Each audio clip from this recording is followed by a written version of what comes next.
નમસ્કાર. આજે આપણે વાત કરીશું મુખ્યમંત્રી જ્ઞાન સાધના મેરિટ શિષ્યવૃત્તિ વિશે. આ યોજના શું છે અને એનાથી વિદ્યાર્થીઓના ભવિષ્ય પર કેવી મોટી અસર પડી શકે છે? ચાલો આખી યોજનાને સ્ટેપ બાય સ્ટેપ સમજીએ. તો સૌથી પહેલો સવાલ, આ તક કોના માટે છે? આ ખાસ એવા વિદ્યાર્થીઓ માટે છે જેઓ ગુજરાતમાં ધોરણ 8નો અભ્યાસ પૂરો કરી રહ્યા છે. કહી શકાય કે આ એક એવી તક છે જે એમના આગળના અભ્યાસ માટે એકદમ મજબૂત પાયો નાખી શકે છે. અને આ યોજનાનું સૌથી મોટું આકર્ષણ શું છે? એ છે શિષ્યવૃત્તિની રકમ. ધોરણ 9થી લઈને 12 સુધી દર વર્ષે 25,000 રૂપિયા મળશે. વિચારો, ભણતરના ખર્ચમાં આ કેટલી મોટી રાહત આપી શકે છે.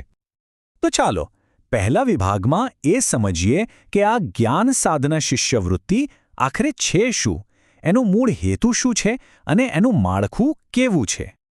એકદમ સરળ શબ્દોમાં કહીએ તો આ સરકારની એક પહેલ છે જેનો મુખ્ય હેતુ એવા હોશિયાર, તેજસ્વી વિદ્યાર્થીઓને શોધી કાઢવાનો છે અને એમને આર્થિક રીતે મદદ કરવાનો છે, જેથી કરીને પૈસાની તંગીને કારણે એમનું ભણતર, ખાસ કરીને ઉચ્ચતર માધ્યમિક શિક્ષણ અટકી ન જાય.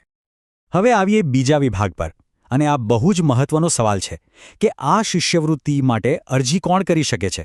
ચાલો એના પાત્રતાના માપદંડો પર એક નજર નાખીએ. જુઓ, પાત્રતા માટેની 2 મુખ્ય શરતો છે. પહેલી, જે વિદ્યાર્થીઓ સરકારી કે પછી અનુદાનિત શાળાઓમાં ભણી રહ્યા છે એ અરજી કરી શકે છે. અને બીજું, જેમને શિક્ષણના અધિકાર કાયદા એટલે કે આરટીઈ એક્ટ હેઠળ ખાનગી શાળાઓમાં એડમિશન મળ્યું હોય એ વિદ્યાર્થીઓ પણ આ યોજનાનો લાભ લેવા માટે બિલકુલ પાત્ર છે. ઓકે, તો હવે વાત કરીએ પરીક્ષાની. શિષ્યવૃત્તિ મેળવવા માટે એક પરીક્ષા તો આપવી પડશે, પણ એ કેવી હશે? ચાલો ત્રીજા વિભાગમાં એના માળખા અને અભ્યાસક્રમને વિગતવાર સમજી લઈએ, જેથી તૈયારી કરવામાં એકદમ સરળતા રહે. પરીક્ષાના 2 મુખ્ય ભાગ છે. પહેલો છે MAT એટલે કે બૌદ્ધિક યોગ્યતા કસોટી. એમાં 40 પ્રશ્નો હશે. અને બીજો છે SAT એટલે કે શૈક્ષણિક યોગ્યતા કસોટી, જેમાં 80 પ્રશ્નો પૂછાશે. મતલબ કે કુલ 120 પ્રશ્નો થયા. અને આ બધા માટે સમય મળશે પૂરી 150 મિનિટ એટલે કે 2.5 કલાક.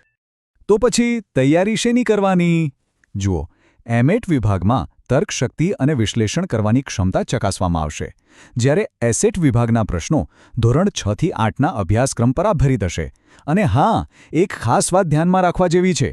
કેટલાક પ્રશ્નો વિદ્યાર્થીની ગોખણપટ્ટીને બદલે તેની સમજ અને યોગ્યતા કેટલી છે એના પર કેન્દ્રિત હશે. ચાલો હવે ચોથા વિભાગ પર આવીએ, જે સૌથી અગત્યનો છે: અરજી કેવી રીતે કરવી. આખી પ્રોસેસને ધ્યાનથી સમજવી ખૂબ જરૂરી છે, કારણ કે એક નાનકડી ભૂલ પણ આ તક ગુમાવવાનું કારણ બની શકે છે. તો ચાલો તારીખો અને અરજીના સ્ટેપ્સ જોઈએ. સૌથી પહેલાં તો આ મુખ્ય તારીખો પર ધ્યાન આપીએ. અરજીઓ શરૂ થશે 5 ફેબ્રુઆરીથી અને છેલ્લી તારીખ છે 16 ફેબ્રુઆરી. સમયગાળો ખૂબ જ ટૂંકો છે, એટલે બહુ ધ્યાન રાખવું પડશે. અને પરીક્ષાની તારીખ છે 4 એપ્રિલ. ઓનલાઈન અરજી કરવાની પ્રોસેસ એકદમ સીધી અને સરળ છે. પહેલાં ઓફિશિયલ વેબસાઇટ પર જવાનું. ત્યાં વિદ્યાર્થીનો 18 અંકનો UDICE નંબર નાખીને સર્ચ કરવાનું છે. જેવું આ કરશો, મોટાભાગની માહિતી આપોઆપ ભરાઈને આવી જશે. બસ જે વિગતો ખૂટતી હોય એ ભરીને સેવ બટન પર ક્લિક કરી દેવાનું. બસ અરજી થઈ ગઈ. અરજી કરવા માટેનું સત્તાવાર પોર્ટલ આ છે. આ લિંકને સાચવી રાખવી ખૂબ જરૂરી છે, કારણ કે અરજી કરવાની બધી જ પ્રક્રિયા અહીંથી જ કરવાની રહેશે. ચાલો હવે 5મા અને છેલ્લા વિભાગમાં વાત કરીએ. માની લો કે પરીક્ષા અપાઈ ગઈ, તો પછી શું?